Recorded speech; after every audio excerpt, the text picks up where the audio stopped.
Hello and welcome to the Stratazine podcast. I'm Stephen Vest, and joining me here today is Cynthia, Primrose, Lauren, and Abby.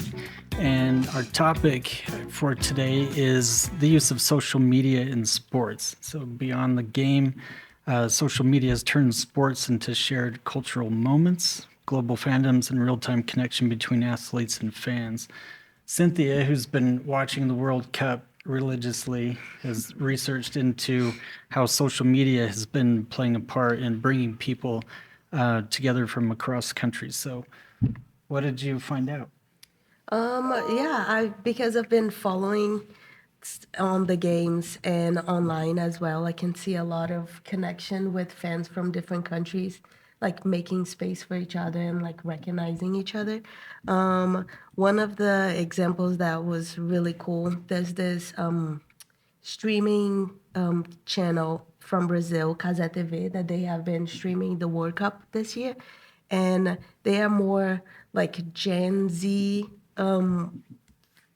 focus, and they have like a lot of relationship with the players as well. And they do a lot of campaigns to follow people. When on the first Cape Verde game with Spain, everyone was just so impressed with Vozinha and how he did not let any ball in, and everyone was just so interested in how he was doing that. And they started learning about him and how he's 40 years old, and that was his first World Cup, and how he was just such a good player that they started making a campaign for people to follow him on social media. And he only had, I think, 50,000, and now he's like over the majority of sports players and on social media. And it was just like cool to see people coming together to just like a cause and to help a person. And there's like many other ideas and other examples too that I've been seeing, that it's really interesting, and what makes it cool to follow the World Cup on social media too, because there's like memes and a lot of comedy relief too if the game didn't go as you planned. But yeah. Nice. Let's take a look at your video. Welcome to Stratazine. I'm Cynthia, and today we're going to talk about how social media unites us during the World Cup. Every 4 years, the world watches the same thing at once. But in the later years, the World Cup isn't happening just on the field and it ends when the game ends. It's happening on our phones. According to social listening platform Visibrain, the tournament generated more than 10 million tweets in its opening weeks alone. Nothing else on earth pulled billions of people onto the same screen at the same moment. So, ESPN reported that when Cape Verde faced Spain in its first ever World Cup match, their 40-year-old goalkeeper Vozinha made 7 saves. Spain took 27 shots and scored nothing. He didn't turn professional until he was 25. So because the whole world were watching the same game and everyone was so impressed with him, broadcaster Casa TV told followers to follow him on Instagram. Vozinha jumped from 46,000 to 1 million within minutes. And not a marketing team, millions of strangers just deciding together in real time. And the best thing about the World Cup is how we can share our culture and share this moment together. In the first few weeks, you can see multiple people from different countries partying in Times Squares and sharing their music, their dances, their culture with each other and enjoying that moment together. There's a national reporter in Mexico that mentioned how South Korean supporters and Mexicans were just chanting in the streets, dancing together in packed bars. The World Cup always brought us together. Social media widened the room, so now we can see more of that. We're not just watching the same game anymore. We're watching each other and learning and making space for each other. So if you want to learn more, tune in for Stratazine. This is Cynthia. Thank you.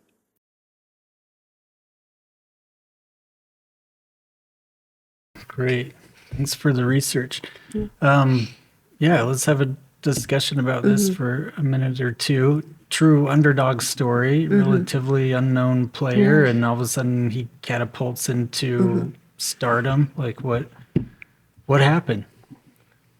What I think, I don't know. I think just the fact that Cape Verde made it to the World Cup, that was already a big win, and it just made, like I mentioned, like it just made space for people to see them that was hidden. Not just Cape Verde, but many other like African countries that were their first time in the World Cup, and I feel like because they had that space to be shown to the world, like everyone could get to know them and give them the space to like shine and see how good they can also be and how far some of them made compared to some of the other countries that is always on the World Cup and people are just used to them.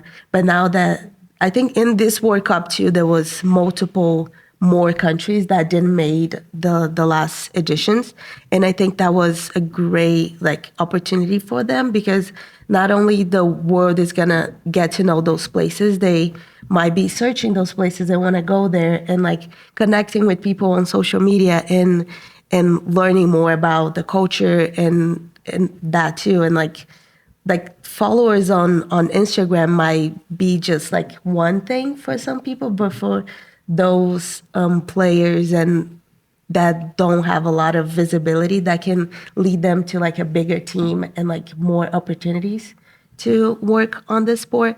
So I think that was a great thing that happened, like giving them visibility online. It gives them more opportunities too. I agree. Any other thoughts?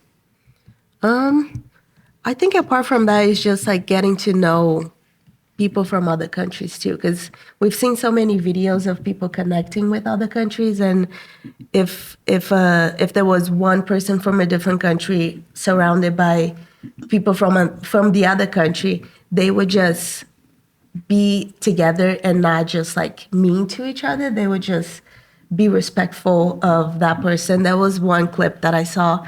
I don't remember exactly the countries now, but was from one of the African countries and a South American country. And there was just this guy from Africa, and he was singing the national anthem. And everyone, I think it was Uruguay, they just stopped to give him that moment because he was alone and there wasn't anyone singing with him.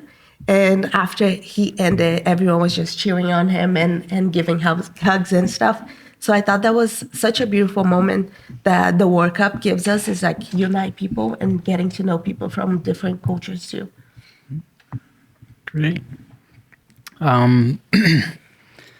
So Lauren, you've been looking into a similar thing, the Olympics, and how they bring the world together and bring out the best in people. So tell us what you found out.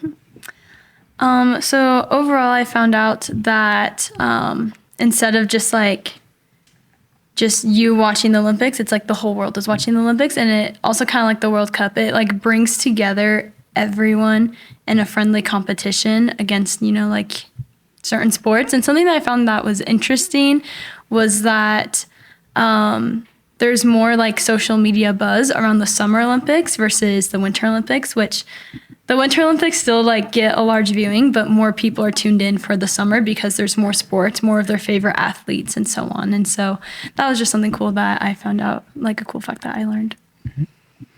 Let's take a look at your video. Hi, my name is Lauren Westhoff, and today we're going to be talking about Olympics and social media.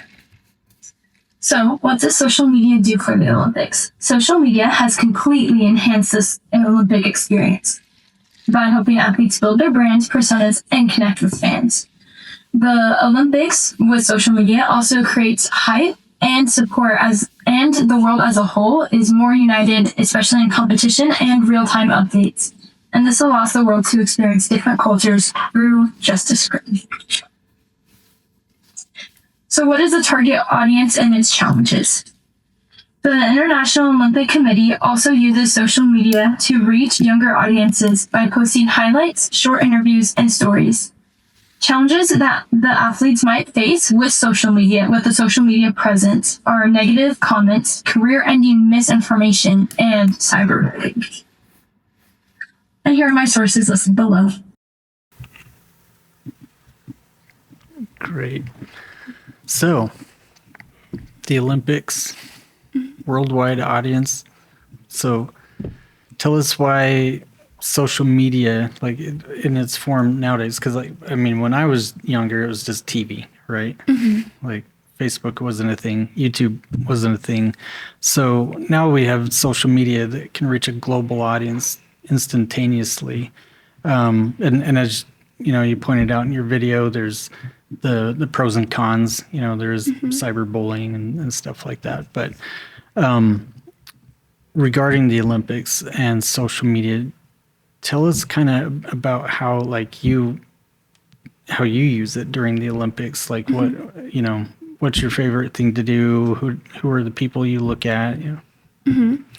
So I think, so I'm a swimmer. I did swim and water polo all throughout high school. So those are the events that I typically like to watch when the Olympics are on. So I am kind of more towards the Summer Olympics. But something that I like to do, like when I'm on like social media, because I do love the Olympics, I like to see like beforehand, like what they're doing for their trainings. I like to see like just kind of like the reels that like my favorite like swimmers or players will make. But I think what's really cool about social media now is that like they do, since it's like, I guess like preseason, like they do like share their trainings on social media. Like someone from my home state, I think, is like trying out for the Olympics. And so it's cool to see like what he's doing like on his social media, where he's like putting in his race times and things like that. And so it kind of makes you feel like you're part of the training season, even though you're just sitting there watching it. Like it kind of is just like that like pre-hype before like the big event. So you get to see like all their training go into hard work when the Olympics actually come. Yeah, it kind of gives you a new appreciation for everything they go through, right? And it's not just seeing their performance, during the meet or the match or whatever. And, now you just see everything that's building up to this big moment for them. Yeah. I'm curious, have you seen any examples of some of your favorite athletes that have kind of mitigated or remedied bad publicity or, cyberbullying or anything of the sort? I've seen a lot of them just like, if they lose like a meet, a match, or whatever the event is, I've seen kind of like in the comments, a lot of people kind of shame them for that. This one I need to look into a little bit more, but I remember like a long time ago, like there was a lot of backlash with like with Simone Biles, I believe, because of what was going on with her, and like there was a lot of mistreatment with like one of her doctors, and I think a lot of people kind of gave backlash on that. But as far as just like the swim team, it's just more of like comments that people just put about like, oh, you should have done better, you should have swam harder, like things like that. Yeah, critics. Yep. Wonderful. Well, thank you, Lauren, for your research into that. So next we've got Abby, who's looked into the National Hockey League. So, and you find out they're doing some things that some other leagues aren't. So what's going on? Okay. So they are doing a ton of different things. And I talked about some of those in my video.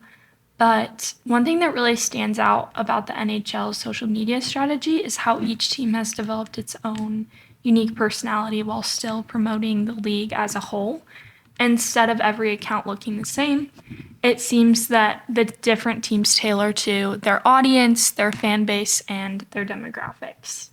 So, for example, the Carolina Hurricanes have become one of the most recognizable teams on social media because of their humor.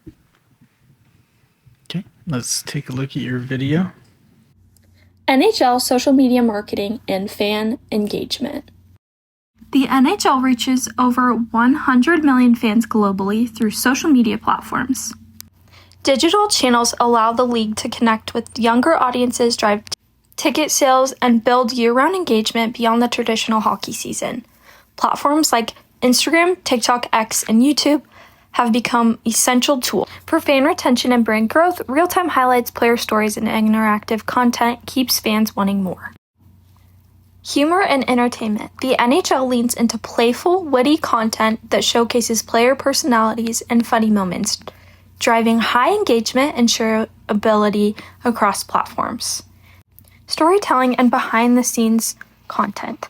Exclusive locker room access, mic'd up players, and documentary-style content gives fans an intimate look at the game, building deeper emotional connections.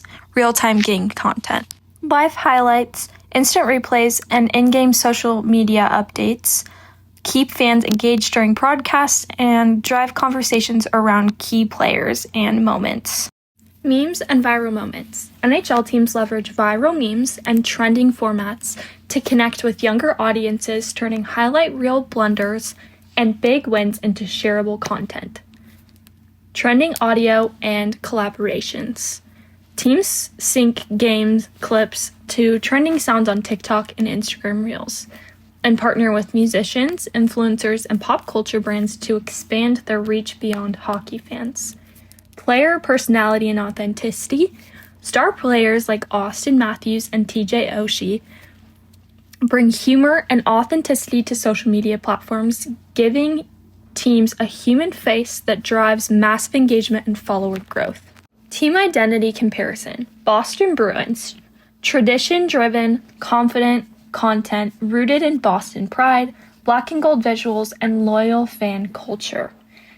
The Seattle Kraken, however, have a dark, mysterious branding with oceanic vibes and visuals and lean into meme culture.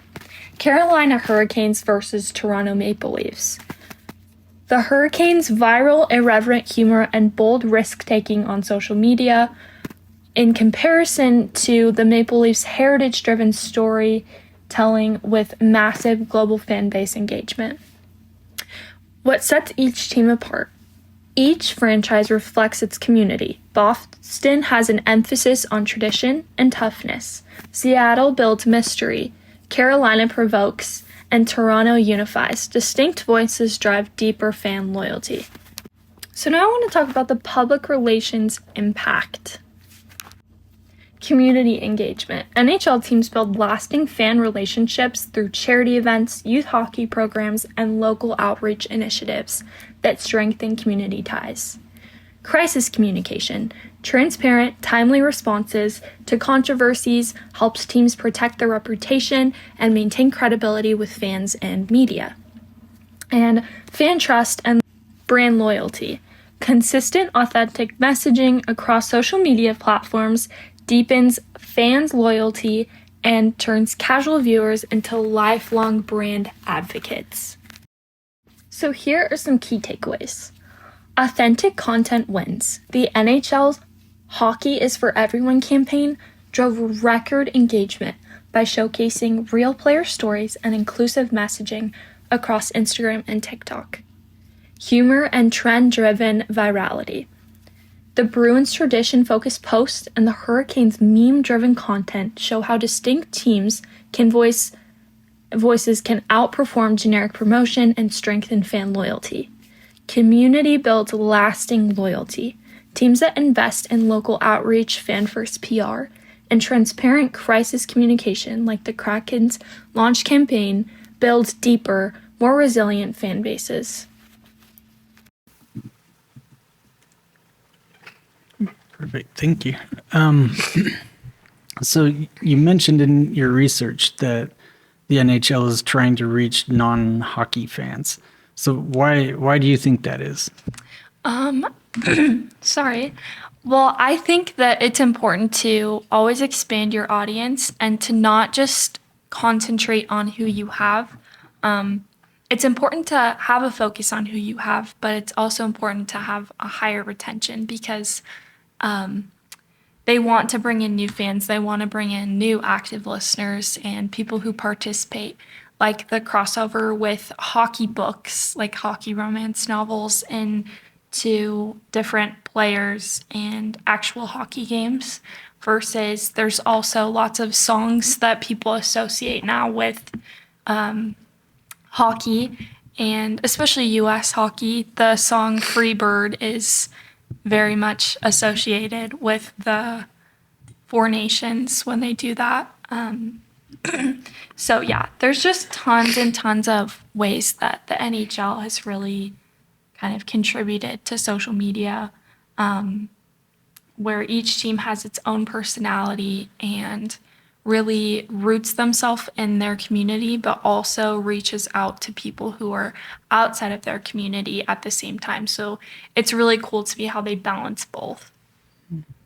Yeah, and I appreciate how they're using social media for good too, through outreach programs and helping out communities. It's always great when we see people using social media for good instead of the other way around. So it's great. Thank you. And Primrose, you've been looking at the wonderful world of tennis and how it's traditionally been pretty exclusive, but social media is helping it to open up. So tell us what you found out. So tennis is not really a much spoken about sport like the World Cup or hockey or the Olympics. It's more of a what do you call this? Like a treat for people. It's not something that is just common. So that's why I chose to talk about tennis, because I feel like it's prestigious. It's more for fancy people. I'm not fancy myself, but I don't know. I just like how it's like private and not all over the place. So the way social media uses or brings tennis to the spotlight is more for talking about the players' personal lives more than the sport. So that's what I found out as I was doing the research. So. Hello, this is Primrose, and we're going to talk about how social media has changed how tennis is viewed by the world.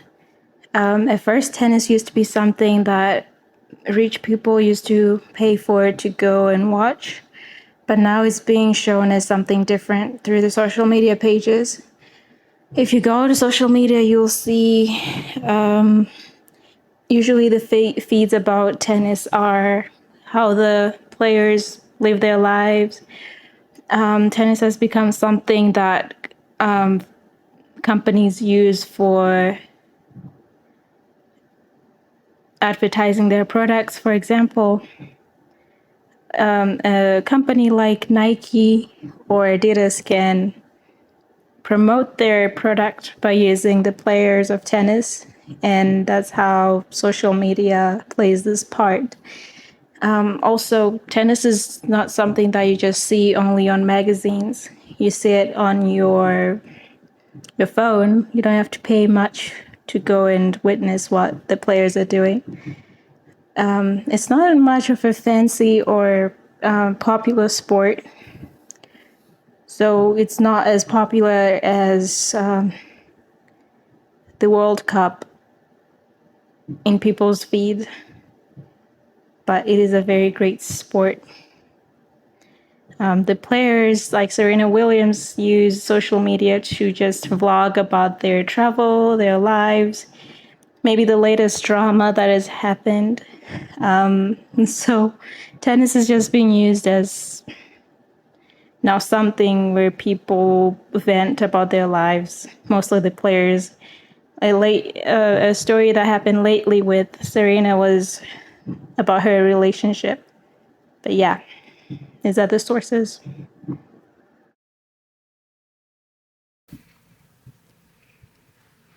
Great, thank you. I think that's been a common theme that we've talked about, is athletes kind of using it to, get us a glimpse into their lives. Kind of shows us their human side, right? Yep. Like for you, like, do you follow any tennis player? I don't, so I don't know anybody. But The person I've been following mostly was Serena Williams, because I just like her personality. And because I like her personality, I've been more into the sport. So, I don't know. I kind of saw her as a role model at some point, which inspired me to be engaged in this tennis. So, yeah, I think the more the players of the sport put their lives out there, and not just about the tennis, but about how they live, their lifestyle, the more it draws like younger audience to also follow them and also be interested in the sport. So yeah, that is how social media has played this part through the players. That's great. Just to have a final wrap-up discussion. Like I mentioned, we've uncovered some pretty common themes between, how different organizations and athletes use social media. So what are your final thoughts on, like, I guess where this is kind of headed? Do you, where the trend's kind of pointing, or do you see how athletes can use it or organizations use it even bigger and better ways? What does everyone think? I think that it's just going to continue. Like, I think, example for like, I know this isn't the Olympics, but for the Super Bowl, like we have like Coca-Cola, Pepsi, like all these like other brands using the sporting event and social media to promote something. So I think whether that's athletes, a brand, example, like a brand that like a lot of Olympians use is Nike. So I think more brands, more athletes, and even just kind of like random things that you wouldn't expect to be part of that will be used and to continue to increase. Like I just think it's going to just increase from here on out. Yeah, I think the social media aspect is everywhere now. So it is important in a way to everything. So the more followers a person has, an athlete has, the more possible it is for them to get like an advertising job or anything like that and make more money outside of their sport. So I think it's only going to increase, and the more popular they are online, that's how companies are going to pick them to do something else. Yeah, and I think something that's so important to point out is that sports aren't going away, and neither is social media. So if athletes and brands and companies, especially the organizations for sports teams, can really utilize social media and connect the gap from social media users to sports fans, then we can really escalate the watch and the audience that we have in our different sports. So I think it's just really important for us to point out how vital it is that we use social media for good, and that we use social media to really connect people to sports by using real life instead of making it picture perfect. Yeah, 100% agreed. Any other thoughts? Awesome. Well, thank you for joining us this episode of Stratazine. Be sure to check out our other podcasts on digital and social media on our YouTube channel. We'll catch you next time.